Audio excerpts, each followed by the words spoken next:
नमस्कार दोस्तों, हमारे YouTube चैनल पर आपका बहुत बहुत स्वागत है। तो ज़्यादातर व्यूअर्स का यही सवाल रहता है कि ऐसा कौन सा small cap mutual fund purchase करें जिसको हम 15 से 20 साल तक अपने पोर्टफोलियो में शामिल कर सकें। तो देखिए, बहुत सारे म्यूचुअल फंड है मार्केट में, तो लेकिन सिलेक्शन करना बहुत ही कठिन कार्य है। तो देखिए, हम तो यही सलाह देंगे जो ज़्यादा फेमस म्यूचुअल फंड है या फेमस फंड हाउस का म्यूचुअल फंड है, आप उसी को परचेज़ करने की कोशिश करें। उसमें यह है कि आपका एक विश्वास, एक बिलीव बना रहता है और आप ज़्यादा रिटर्न बना पाते हैं और आप ज़्यादा लंबे समय तक उस म्यूचुअल फंड में टिके रहते हैं। तो आज की इस वीडियो में हम बात करने वाले हैं SBI small cap mutual fund के बारे में, डायरेक्ट प्लान ग्रोथ के बारे में।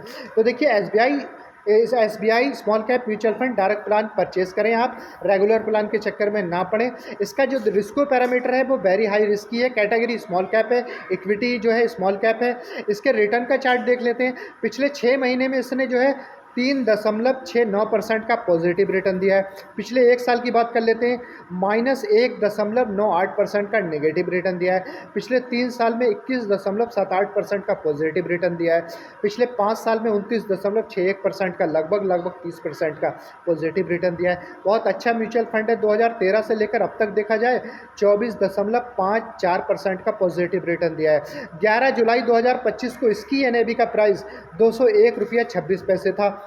मिनिमम इसमें 500 रुपये से भी एसआईपी स्टार्ट की जा सकती है। और आप समझ रहे हैं, इसने लमसम प्लान को जो है क्लोज कर रखा है। इसमें लमसम प्लान आप चाहकर भी लमसम प्लान नहीं कर सकते परचेज। इसमें आपको मिनिमम एसआईपी के रूप में ही परचेजिंग करनी होगी। इसको स्मॉल कैप कैटेगरी में रखा गया है। 3 स्टार रेटिंग दी है और इसके फंड का साइज 35,696 करोड़ रुपए है। इसके फंड मैनेजर ने 65 स्टॉक में होल्डिंग बना रखी है।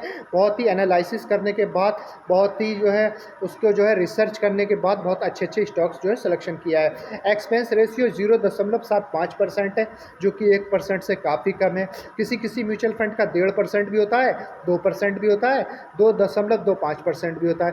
लेकिन जिसका एक्सपेंस रेशियो ज़्यादा है उसी म्यूचुअल फंड से आप बचें। जहाँ तक हो सके कम से कम एक्सपेंस रेशियो वाले म्यूचुअल फंड को पकड़ें। और इसका एग्जिट लोड 1% है। यदि आप 1 साल से पहले यानी कि 365 दिन से पहले रिडीम करेंगे आप, तो 1% का एक्स्ट्रा चार्ज देना पड़ेगा एग्जिट लोड के रूप में। इसके फंड मैनेजर का नाम बड़ा ही प्यारा है, रामा अय्यर श्रीनिवासन है। बहुत अच्छे फंड मैनेजर है। 65 स्टॉक्स में होल्डिंग बना रखी है इस म्यूचुअल फंड की। और आप समझ सकते हैं, 2013 में यदि आपने 5,000 रुपये मंथली एसआईपी की होती तो आपके इन्वेस्टेड अमाउंट 7,20,000 हो जाता और रिटर्न रेट अमाउंट जो हो जाती है आपकी 36,33,889। यानी कि जो रिटर्न प्राप्त होता आपको पिछले 12 साल में वो 36,33,889 करोड़ रुपए का। Total corpus 43,53,889। केवल 12 साल, 5,000 रुपये मंथली एसआईपी। यानी कि इसमें आपने किसी प्रकार का इंक्रीजमेंट भी नहीं किया। यानी कि जबकि आपको एसआईपी यदि आप किसी भी म्यूचुअल फंड में कर रहे हैं तो आपको चाहिए अपनी एसआईपी की अमाउंट को हर साल 10% की दर से इंक्रीज़ करें, बढ़ाएं। तो आप देखेंगे कि पिछले 12 साल से जो आप इन्वेस्टेड कर रहे थे 5,000 रुपये, उसमें इतना बड़ा कॉर्पस इकट्ठा हो जाता कि आप सोच भी नहीं सकते थे।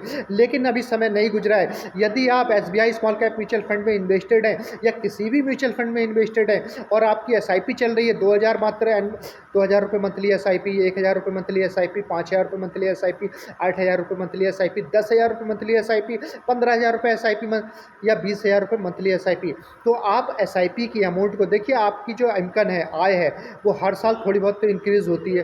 तो अपनी एसआईपी को कम से कम 10% वार्षिक दर से इंक्रीजमेंट यदि आप करेंगे तो आपका विशाल कॉर्पस तैयार हो जाएगा 15 से 17 साल में।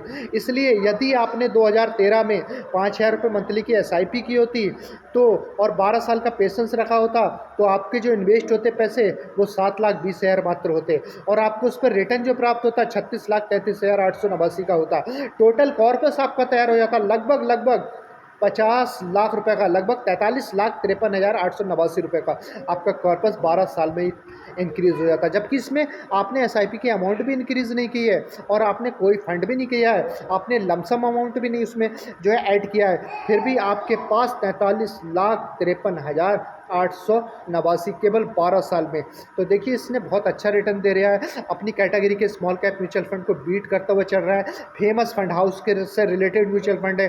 तो इस प्रकार के बहुत सारे म्यूचुअल फंड हैं जो बहुत अच्छा रिटर्न दे रहे हैं, जैसे Nippon India small cap mutual fund है, HDFC small cap mutual fund है, Axis small cap mutual fund है। तो बहुत सारे ऐसे म्यूचुअल फंड हैं जो बहुत ज़्यादा अच्छा रिटर्न दे रहे हैं। लेकिन इसने भी बहुत अच्छा रिटर्न दिया है, फेमस फंड हाउस से आता है, एसबीआई म्यूचुअल फंड हाउस से निकल करके आता है ये। तो आप समझ सकते हैं बहुत अच्छा म्यूचुअल फंड है।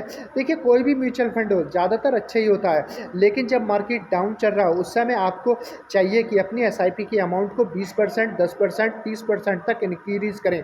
और हो सके इसमें तो चलो लमसम प्लान बंद है, किसी किसी म्यूचुअल फंड में लमसम प्लान खुले होते हैं। तो आप जो लमसम जो प्लान, जैसे बहुत सारे म्यूचुअल फंड में लमसम प्लान जो होते हैं वो खुले होते हैं, तो उसमें आप जब मार्केट डाउन चल रहा हो तो लमसम ऐड करते चले जाइए। उससे आपकी एसआईपी का जो रिटर्न है, या आपकी जो एसआईपी का या आपके म्यूचुअल फंड का जो रिटर्न है पोर्टफोलियो में, वो लोगों का अगर 22% नज़र आ रहा है जो एसआईपी सिंपल एसआईपी करते चले जा रहे हैं, लेकिन आप जो गिरावट में लमसम जो ऐड कर रहे हैं, तो आपका जो पर्पस है वो औरों की अपेक्षा आपका रिटर्न 10%, 5% अच्छा ही दिखाई देगा। और यदि इसी के साथ आप लोगों को हमारी वीडियोस, हमारे चैनल पे वीडियोस जो पढ़ आती हैं वो पसंद आती हैं, तो हमारे चैनल को सब्सक्राइब कर लीजिए और नीचे दिए गए बेल आइकन के बटन को प्रेस कर लीजिए, ताकि आने वाली अच्छी अच्छी नोटिफिकेशन आपको हर वीडियो की तुरंत मिल सके। और हमारी एक एडवाइस और है, आप कोई भी म्यूचुअल फंड परचेज़ करें या कोई भी स्टॉक्स परचेज़ करें तो स्वयं का रिसर्च एनालिसिस जरूर कर लीजिए, खुद का एनालिसिस जरूर कर लीजिए, या अपने फाइनेंशियल एडवाइज़र से एडवाइस लेने के बाद ही किसी भी म्यूचुअल फंड में पोजीशन बनाएं। हमारा वीडियो या किसी अन्य यूट्यूबर का वीडियो देखने के बाद किसी भी प्रकार के स्टॉक्स, किसी भी प्रकार के म्यूचुअल फंड में पोजीशन ना बनाएं।